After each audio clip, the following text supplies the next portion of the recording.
මෙම වීඩියෝ මගින් ඔබගේ තාක්ෂණික ගැටලු නිරාකරණයට උපකාරී වූවා නම් ලයික් බටන් එක ක්ලික් කරන්න. අපගේ නවතම තාක්ෂණික වීඩියෝ මගින් ඔබගේ තාක්ෂණික ගැටලු නිරාකරණයට සහ දැනුම වර්ධනයට පහළ ඇති සබ්ස්ක්‍රයිබ් බටන් එක සහ බෙල් අකුණ ක්ලික් කරන්න. මේ පීට් කෑම් සෙටින් එක කරන විදිහයි අපි ඔබට පෙන්වන්න යන්නේ. දැන් ඔබට පේනවා මේ නැම්ම තිබෙන ආකාරය. මේ නැම්ම ඒ තිබෙන ආකාරයෙන් අපිට සමාන්තරව අපි ඒක අරගෙන එනවා මෙන්න මේ පැත්තට. දැන් ඔබට පේනවා මේ කනෙක්ටින් රොඩ් එක. කනෙක්ටින් රොඩ් එකේ මේ කට්ටයක් තියෙන ඉරක්.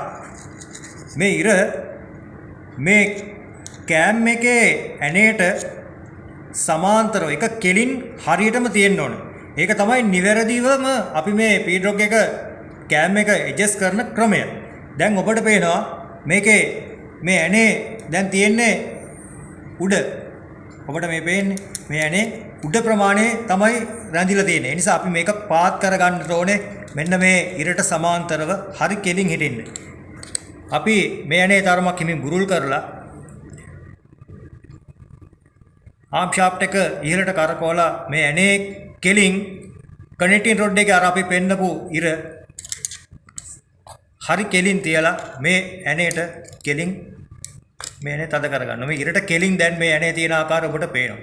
මේක තමයි නිවැරදිම තැන ස්ථානය. මේ මෙන්න මේ ආකාරයට මේක ඇනේ තද කරගන්න ඕනේ මෙන්න මේ ඉරට සමාන්තරව හිටින්න.